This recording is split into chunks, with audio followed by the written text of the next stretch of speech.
syukru lahu ala taufiqihi wa amtinani. Asyhadu an la ilaha illallah wahdahu la syarika lahu ta'ziman li sya'nih wa asyhadu anna Muhammadan abduhu wa rasuluhu da'ila ridwani. Allahumma salli alaihi wa ala alihi wa ashabihi wa ikhwani. Para ikhwan akhwat, para jamaah majelis taklim ya, Nizamiyah Andalusia yang dirahmati oleh Allah Subhanahu wa taala. Pada kesempatan kali ini kita melanjutkan bahasan kita dari tafsir surat Al-Kahfi dan kita akan masuk pada kisah kedua. Karena sudah pernah kita sampaikan bahwasanya dalam surat Al-Kahfi ada 4 kisah ya. Kisah yang pertama Ashabul Kahfi sudah kita sampaikan pada pertemuan sebelumnya. Kemudian sekarang adalah kisah tentang Sahibul Jannatain, yaitu seorang yang memiliki 2 kebun yang indah. Kisah ketiga tentang pertemuan antara Nabi Musa dengan Nabi Khadir. Dan kisah keempat adalah kisah Dzulqarnain, yang masing-masing kisah tersebut adalah bentuk daripada ujian yang Allah berikan. Contoh ujian ya. Pada kisah Ashabul Kahfi tentang ujian bagaimana sekelompok pemuda yang hidup di suatu daerah yang mereka semua syirik ya kepada Allah Subhanahu wa taala, fitnah lingkungan. Namun mereka bisa selamat. Yang kedua adalah fitnah tentang harta ya, fitnah tentang harta. Allah sebutkan tentang 2 orang, yang satu diuji dengan harta, yang satu diuji dengan kekurangan ya. Bagaimana mereka menghadapi ujian tersebut. Nanti pada pertemuan ketiga tentang fitnah ujian ilmu ya, tentang kisah Nabi Musa dengan Nabi Khadir. Dan keempat tentang ujian kekuasaan yang dialami oleh Dzulqarnain, bagaimana dia bisa menjalani ujian tersebut dengan baik. Nah, kita masuk pada kisah yang kedua, tentang kisah 2 orang yang Allah sebutkan dalam surat Al-Kahfi ayat 32 dan seterusnya ya. Allah Subhanahu wa taala berfirman, وَاضْرِبْ لَهُمْ مَثَلَ الرَّجُلَيْنِ جَعَلْنَا لِأَحَدِهِمَا جَنَّتَيْنِ مِنْ أَعْنَابٍ وَحَفَفْنَاهُمَا بِنَخْلٍ وَجَعَلْنَا بَيْنَهُمَا زَرْعًا. Dan berikanlah kepada mereka sebuah perumpamaan tentang 2 orang lelaki ya. Kami jadikan bagi seorang di antara keduanya, yaitu yang kafir, kami jadikan bagi dia 2 buah kebun anggur, jannatain min a'nab. Jadi salah satu dari mereka 2 orang itu kafir, dan yang kafir ini kaya. Dia memiliki 2 kebun anggur yang besar ya. Wa hafafnahuma binakhlin. Dan kami kelilingkan kedua kebun itu dengan pohon-pohon korma. Jadi kebunnya indah, sudah banyak kebun anggur, kemudian dikelilingi dengan korma. Wa ja'alna bainahuma zar'a. Dan di antara kedua kebun tersebut kami jadikan ada zara', yaitu ada ladang, ada tanaman-tanaman yang lain ya. Inilah 2 orang yang Allah sebutkan sebagai kisah kedua dalam surat Al-Kahfi. Allah menyuruh Nabi untuk memberi perumpamaan. وَاضْرِبْ لَهُمْ, berilah perumpamaan kepada mereka. Mereka ini maksudnya siapa? Maksudnya adalah orang-orang kafir Quraisy. Ya, karena surat Al-Kahfi turun Makkiyah, turun di Mekah. Yang Nabi SAW menghadapi orang Quraisy yang sombong dengan harta mereka.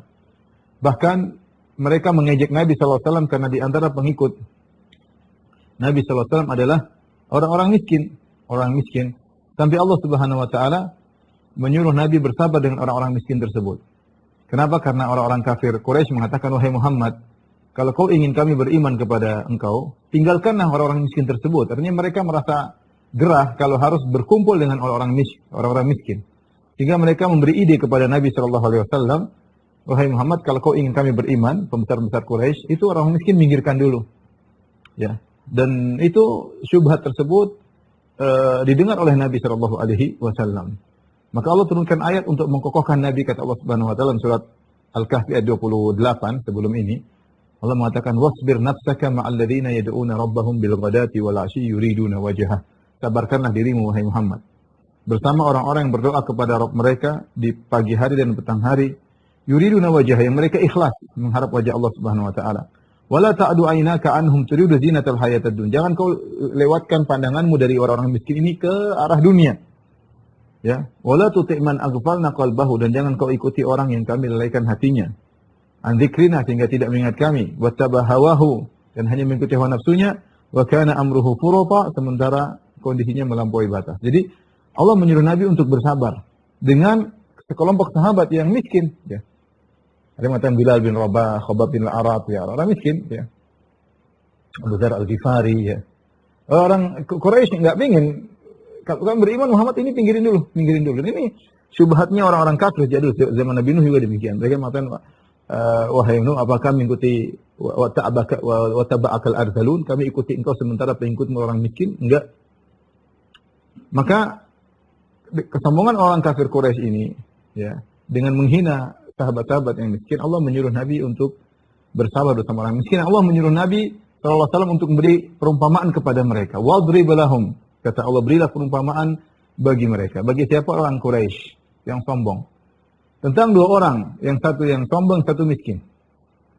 Siapakah dua orang ini yang Allah sebutkan dalam kisah Sahibul Jannatain ini, pemilik dua kebun ini?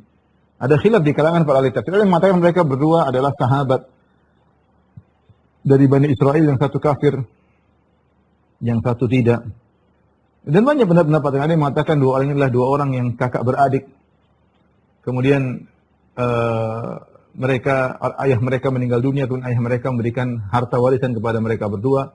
Yang satu dia infakkan di jalan Allah, yang satu dia dia kembangkan sampai dia menjadi orang paling kaya ketika itu. Tetapi ini semua tidak ada dalilnya. Yang jelas Allah tidak pernah menyebutkan siapa nama dua orang ini, kebunnya di mana, lokasinya di mana. Ada perkataan para ahli tafsir, tapi semuanya tidak ada dalil secara musnad sampai kepada Nabi SAW. Hanyalah pendapat-pendapat dari sebagian salaf.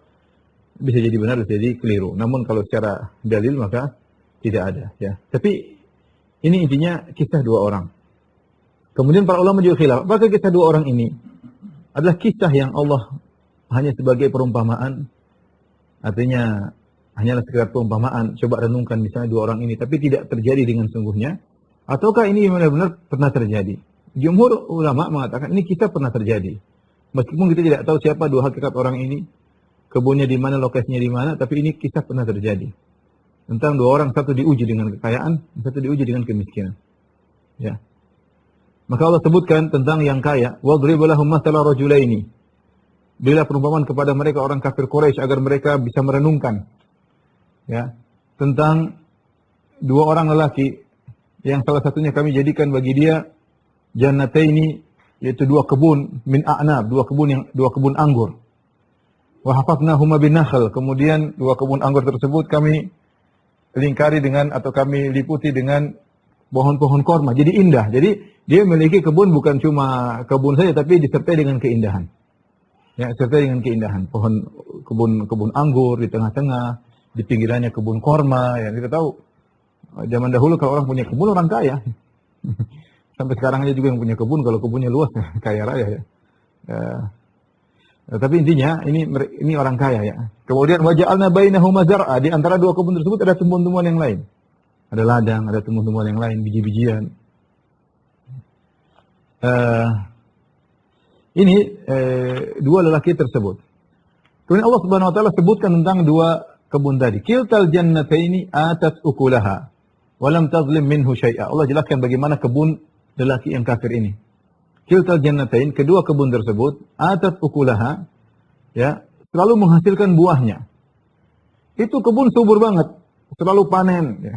Wa lam tazlim minhu syai'a, dan tidak berbuat zalim sedikit pun, maksudnya di sini tidak ada kekurangan sedikit pun, tidak ada masa di mana tidak panen, kemudian atau buahnya sedikit. Ini kebun subur melulu, hasilnya selalu maksimal. Sepanjang tahun selalu maksimal. Ya. Jadi Allah benar-benar mengatakan ini kebun ini tidak ada kezaliman sama sekali, artinya Allah berikan kenikmatan yang banyak kepada laki ini. Sebagai sindiran kepada sang lelaki. Bagaimana Allah Subhanahu wa taala berikan kau kenikmatan tanpa dikurangi sama sekali, sementara engkau tidak mau beribadah kepada Allah Subhanahu wa taala. Kemudian di antara keindahan kebun tersebut kata Allah, fajjarna khilalahuma nahara.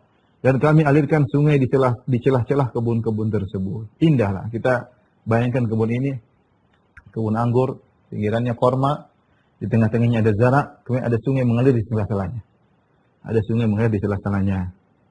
Sehingga lengkaplah keindahan kebun tersebut dari sisi keindahan dipandang dengan begitu indah, dari sisi kesuburan kebun tersebut sangat subur. Apalagi Allah mengatakan wafajjarna khilalahuma nahara. Kami alirkan di celah-celah kebun tersebut ada sungai. Saya rasa ini pemandangan yang diinginkan oleh setiap orang sampai zaman sekarang. Ya, betapa banyak orang-orang pergi dari kota-kota yang jauh pergi ke puncak Bogor misalnya, dari luar negeri datang untuk melihat natural. Ya, apalagi kalau ada keindahan disertai dengan natural, kemudian ada sungai mengalir, ada mata air yang keluar, indah sekali. Ini dimiliki oleh orang ini, ya, memiliki kebun yang subur disertai dengan keindahan. Kemudian bukan cuma itu saja, kata Allah, wa kana lahu samarun. Dan bahkan orang ini tersebut juga punya samar. Samar ini ada khilaf di kalangan para ulama. Samar apakah dia jamak dari samrah? Samrah artinya buah. Sehingga samar adalah dia memiliki buah-buahan selain anggur dan korma maksudnya. Atau samar maksudnya jamak dari simar. Simar maksudnya harta benda selain buah-buahan. Selain anggur, selain korma, selain, dan pendapat kedua dipilih oleh banyak ulama. Wa kana lahu samarun, jamak daripada simar, yaitu dan dia punya kekayaan yang besar. Jadi bukan cuma anggur dan korma, dia punya emas dan dia punya perak. Jadi orang ini sangat kaya. Faqala li sahibihi wa huwa yuhawiruhu. Maka dia ajak teman yang miskin ini, dia ajak masuk ke kebunnya. Kemudian dia ngobrol sama temannya. Dia ingin menunjukkan nih hasil jerih payahku selama ini, lihat kebunku begitu indah. Ya. Lihat hartaku, ada disebutkan oleh para ulama, dia punya emas, dia punya perak, dia punya budak-budak, dia punya pembantu-pembantu, dia punya onta, dia punya hewan-hewan. Karena samar, jamak daripada simar, itu mencakup kekayaan yang banyak, ya, berlimpah ruah. Ini orang-orang kaya, ya, kaya. Cuma dia sangat disebutkan tentang kebunnya yang menarik ini, karena kebunnya bukan, Allah tidak mengatakan kebun anggur doang atau kebun korma doang, tapi Allah sebutkan kebun ini menarik dari sisi bentuknya. Kebun anggur dikelilingi oleh korma, di tengah-tengahnya ada zarak, ya, ada tumbuhan yang lain, kemudian di sela-selanya ada sungai. Jadi indah kebun ini. Selain itu dia punya harta benda yang lain pula. Wa kana lahu samarun. Faqala li sahibihi, maka dia berkata kepada kawannya yang miskin, wa huwa yuhawiruhu, dan dia bercakap-cakap dengan kawannya tersebut. Dia ngejek dan dia sombong. Dan inilah namanya kekayaan, sangat mudah buat orang sombong. Ya. Kita nggak usah bicara kekayaan yang banyak-banyak. Kekayaan sedikit saja orang bisa bikin sombong. Orang bisa sombong dengan bajunya, orang bisa sombong dengan HP-nya, orang bisa sombong dengan kekayaannya, mobilnya bisa jadi angkuh, merasa tinggi. Kalau beli mobil baru dia merasa dirinya sudah naik pangkat. Karena kan sudah tinggi. Kalau beli tas baru, apalagi ibu merasa sudah naik pangkat. Kalau sudah punya tas baru, mereknya merek terkenal padahal KW, ya. Tapi dia sudah merasa naik pangkat, ya. Apalagi ini punya harta, punya kebun. Zaman dahulu mungkin kebun suatu yang sangat berharga. Apalagi seperti di zaman Nabi SAW. Orang kalau punya kebun korma, orang kaya. Orang kalau punya kebun korma, orang kaya zaman dahulu. Ya. Jadi sampai sekarang orang punya kebun juga, yang punya kebun sawit kaya raya. Yang punya kebun-kebun, ya, komoditi yang bagus, ya, sampai sekarang. Ya. Maka dia sombong. Dan dia menyombongkan dirinya di hadapan teman yang miskin. Dia datang, bawa temannya bukan untuk dia bagi-bagi anggurnya, bukan untuk dia bagi-bagi hartanya, untuk dia pamerkan. Wa huwa yuhawiruhu, dia ngomong sama temannya tersebut, ana aktsaru minka malan, aku lebih banyak harta daripada engkau. Ya jelas temannya miskin. Wa azzu nafara, dan aku lebih banyak pengikutku, anak buahku banyak, budak-budakku, pekerjaku, kebun yang luas, budak-budakku, wa azzu nafara, dan aku pengikutku banyak. Ini isyarat. Ini perumpamaan Rasulullah disuruh bacakan kepada orang Quraisy. Ya, orang seperti orang Quraisy, sombong. Ya. Abu Jahal sombong. Abu Jahal ketika mendengar Nabi baca firman Allah, alaiha tis'ata asyar, bahwasanya di neraka ada 19 malaikat penjaga, kata dia, gampang. Kita satu, saya lawan 10, yang lain lawan satu. 19 kita lawan, gampang, kita punya pengikut banyak. Ya. Abu Jahal sombong dengan banyak pengikutnya. Ya. Sebagaimana orang Quraisy. Sama orang ini juga. Ana aktsaru minka mala wa azzu nafara. Aku lebih banyak harta daripada engkau, hai kawanku. Wa azzu nafara. Dan aku lebih banyak pengikutku. Seharusnya dia sebagai orang yang baik, harusnya dia bagilah kepada saudaranya tersebut, kawannya apalagi, ya. Tapi dia malah ngejek kawannya tersebut. Ya. Kata Allah Subhanahu wa taala, wa dakhala jannatahu wa huwa zalimun li nafsihi. Maka dia pun masuk ke dalam kebunnya tersebut, tamannya tersebut, wa huwa zalimun li nafsihi, dan dia berbuat zalim kepada dirinya, yaitu dia berbuat kekufuran, dia berbuat kesyirikan. Qala ma adhunnu an tabida hadhihi abada. Dia berkata, menurutku kebun ini tidak akan binasa selama-lamanya. an tabida hadhihi abada, tidak akan binasa, tidak akan hancur kebun ini selama-lamanya. Dia berdasarkan pengalaman pribadinya bertahun-tahun ngurus kebun, selalu karena Allah mengatakan walam tazlim minhu syai'a. Kebunnya tidak pernah kurang, tidak pernah buahnya kecil, tidak pernah hasilnya sedikit, tidak pernah tidak panen, selalu panen, hasilnya selalu maksimal. Sehingga dia mengatakan kebun tidak akan rusak. Itu pengalaman bertahun-tahun kok. Kebun tidak akan rusak. Tetapi yang perhatikan sini Allah mengatakan wa huwa zalimun li nafsihi. Dia menzalimi dirinya sendiri. Kenapa dikatakan dia menzalimi dirinya sendiri? Dengan ucapan qala ma adhunnu an tabida hadhihi abada. Dengan ucapan menurutku kebunku tidak akan rusak selama-lamanya, dia telah menzalimi dirinya, dia telah berbuat kesyirikan. Dia telah angkuh, dia telah banyak hal yang buat dikatakan dia menzalimi dirinya sendiri. Pertama, dan ini perkataan berikutnya, saya lanjutkan dulu ya. Wa ma adhunnu sa'ata qa'imatan, dan menurutku hari kiamat tidak akan tegak. Wala irudittu ila rabbi, kalaupun aku dikembalikan kepada Tuhanku, la ajidanna khairan minha munqalaba. Maka aku akan pasti mendapat tempat kembali yang lebih baik daripada kebun-kebun ini. Jadi Allah Subhanahu wa taala menyebutkan dia telah berbuat zalim kepada dirinya dengan 3 pernyataannya. Pertama dia mengatakan kebun ini tidak akan rusak selama-lamanya. Yang kedua, tidak akan ada hari kiamat. Yang ketiga, kalaupun ada hari kiamat dan saya kembali kepada Tuhanku, maka saya akan mendapatkan kenikmatan lebih daripada kebun-kebun ini. Ini disebutkan dia telah berbuat zalim kepada dirinya. Baik, yang pertama, dia mengatakan qala ma adzunnu an tabida hadhihi abada. Kebun ini tidak akan pernah rusak. Artinya dia merasa dia sampai mati kebun ini akan terus menyertainya.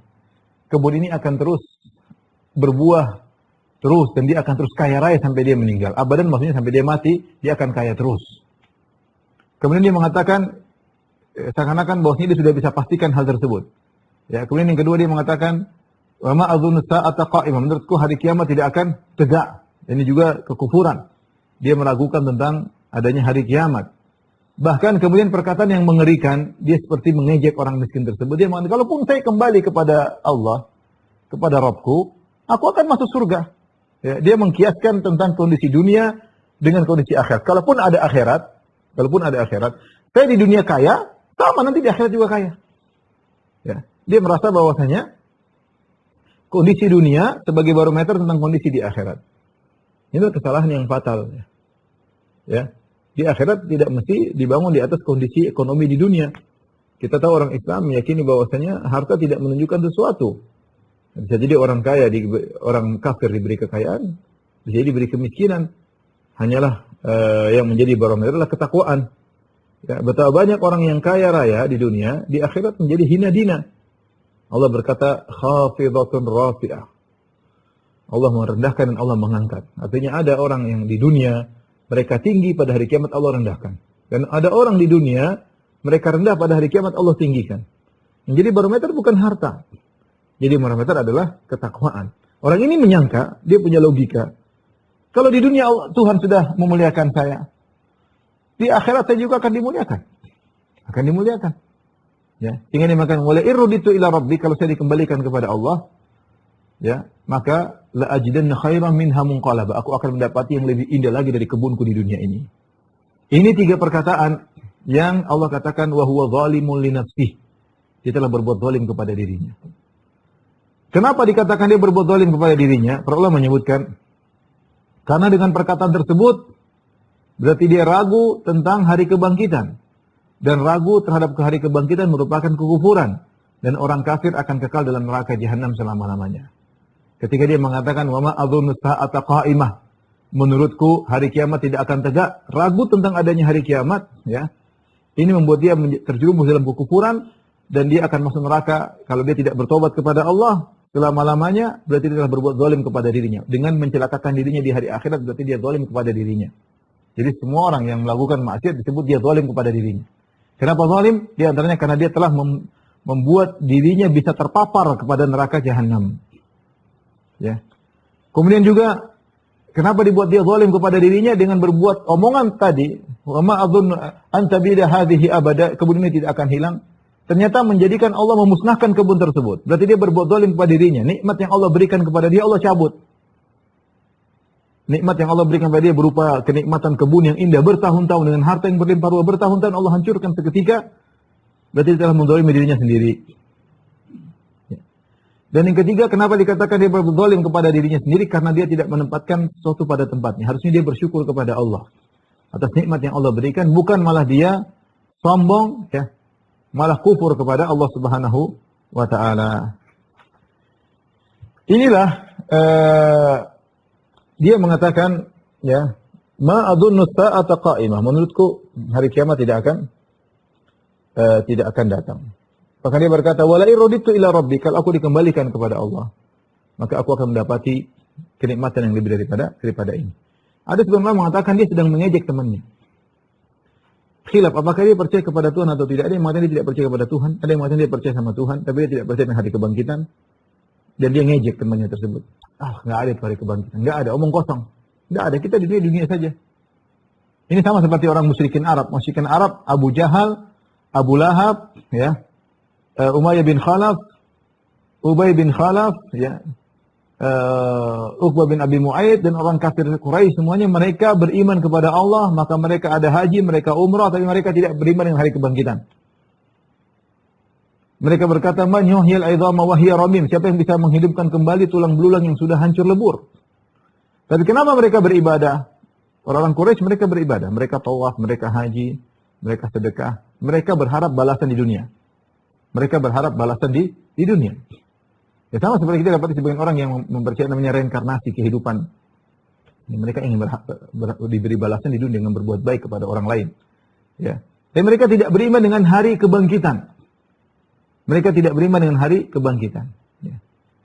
Meskipun mereka beribadah kepada Allah, orang Quraisy, kafir Quraisy dahulu, mereka tidak beriman dengan hari kebangkitan. Sama seperti orang ini. Ketika dia berdiskusi sama teman yang beriman yang miskin, dia mengatakan, wa ma adzunnu sa'ata qa'imah. Enggak ada hari kebangkitan. Apa itu hari kebangkitan? Saya hidup kaya raya, tentram, enggak ada hari kebangkitan. Kalaupun ada hari kebangkitan, sebenarnya mengatakan dia ngejek.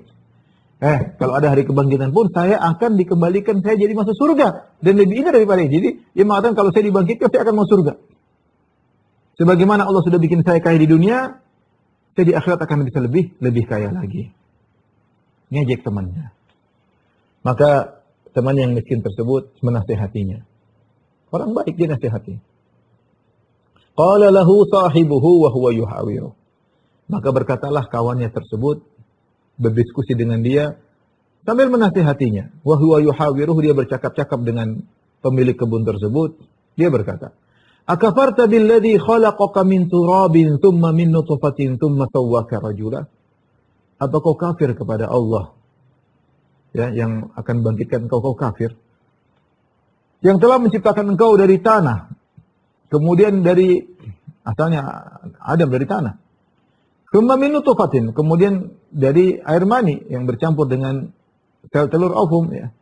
Thumma sawwaka rajula, dari setetes air mani, kemudian Allah jadikan kau laki yang sempurna. Kau kafir kepada Allah. Jadi dia ingatkan tentang kesalahan orang ini yang meragukan hari kiamat. Orang ini divonis kafir. Dia mengatakan, wa ma adzunnu sa'ata qa'imah, menurutku hari kiamat tidak akan tegak, itu kekufuran. Kenapa kufur? Pertama dia kufur dengan kemampuan Allah untuk membangkitkan. Allah mampu membangkitkan, mudah. Sebagian Allah ciptakan kau dari tanah, dari air mani di manusia. Mudah Allah bikin penciptaan kedua, gampang. Wa laqad alimtumun nasy'atal ula. Bukankah kalian telah tahu bagaimana penciptaan yang pertama, kata Allah. Membangkitkan kembali sangat mudah. Wa huwa ahwanu alaihi, mudah bagi Allah Subhanahu wa taala. Ya. Gampangannya kalau kita ukuran manusia, orang membuat mobil, pertama kali kreasi mobil susah. Tapi kalau sudah pernah mobil, kemudian bikin kedua kali gampang. Allah semuanya gampang. Allah pernah menciptakan kita dari tanah, nenek moyang kita Adam. Kemudian kita melalui proses air mani, nutfah air mani, jadi manusia. Nah, kalau Allah ingin bangkitkan kembali sangat mudah. Orang ini kafir, dia meragukan tentang kemampuan Allah untuk membangkitkan manusia pada hari kiamat kelak. Ya. Kemudian dia juga kafir karena dia mendustakan pemberitaan Allah. Allah telah kabarkan akan ada hari kiamat, dia mendustakan. Ya. Ketika dia menolak adanya hari kiamat, seakan-akan dia menuduh Allah hanyalah menciptakan dengan bermain-main. Ya. Benar, kalau tidak ada hari kiamat, berarti apa yang terjadi semua ini Allah ciptakan hanyalah main-main. Karena kita tahu di dalam dunia ini ada yang zalim, ada yang dizalimi, ada yang sombong, ada yang rajin ibadah, ada yang tukang maksiat. Apakah dibiarkan begitu saja tanpa ada judgment day, tanpa ada namanya hari kebangkitan, hari pembalasan? Tidak mungkin. Kita kalau ada di kantor, ada seorang direktur saja, kemudian dia biarkan anak buahnya bertengkar di situ, ada yang dizolimi, ada yang dirampas, ada yang tidak digaji, dia biarin saja. Ini direktur nggak benar namanya. Ini direktur tidak bijak, tidak bisa mengontrol anak buahnya, tidak bisa memberi hukuman kepada anak buahnya. Kita bilang direktur tidak pantas jadi direktur. Tapi kita berbicara tentang Tuhan Allah Subhanahu Wa Taala yang menciptakan alam semesta, menciptakan manusia. Kemudian di dunia ini ada yang berbuat zalim, ada yang dizolimi, ada yang dihina, ada yang menghina, ya, ada yang dirampas hartanya, ada yang diambil hak-haknya, direbut. Ada yang dibunuh, ada yang ditembak, ada yang disiksa, dan macam-macam. Kemudian Allah biarkan begitu saja. Selesai, ini mati, tanpa ada hari pembalasan, tanpa ada hari perhitungan. Tidak mungkin. Kalau kita mengatakan tidak ada hari kebangkitan, tidak ada hari perhitungan pembalasan di hari kiamat kelak, kita menuduh Allah tidak pantas jadi Tuhan. Ini Tuhan yang nggak layak. Yang hanya membiarkan kejadian, kita tahu dalam kejadian alam semesta ini banyak orang dizalimi. Orang bersenang-senang dengan kemiskinan orang lain. Orang bergembira ria dengan penderitaan orang lain. Banyak sekali di dunia ini, banyak sekali. Kemudian dibiarkan oleh Tuhan begitu saja. Ini tidak pantas jadi Tuhan yang seperti ini. Maka ketika dia mengatakan tidak ada hari kiamat, berarti dia mencela, menuduh Tuhan tidak bijak, tidak hikmah. Makanya dia divonis kafir. Akafarta. Gara-gara dia ragu dengan hari kiamat. Akafarta billadhi khalaqaka min turab. Apa kau kafir kepada Allah yang menciptakan kau dari tanah? Tsumma min nutfah, kemudian dari air mani. Tsumma sawwaka rajula. Allah menjadikan kau menjadi lelaki yang sempurna, ya, dinasihati oleh orang tersebut. Ya. Orang tersebut mengatakan